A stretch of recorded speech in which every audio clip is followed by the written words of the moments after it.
Many people find themselves in the wrong relationships because of issues like low self-esteem, lack of self-awareness, societal pressure, or fear of being alone.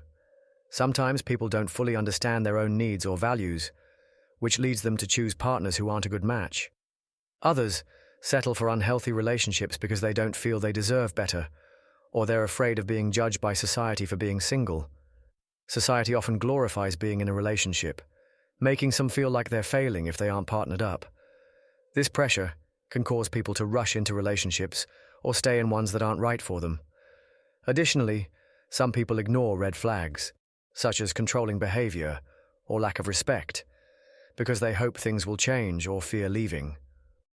To avoid these pitfalls, focus on building self-awareness by reflecting on past patterns, identifying personal values, and understanding your emotional needs.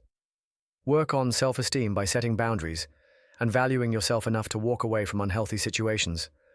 Learn to embrace being single as an opportunity for self-growth. Remember, a healthy relationship should bring respect, happiness, and alignment with your values, not just companionship or validation. When you prioritize self-love, better relationships follow.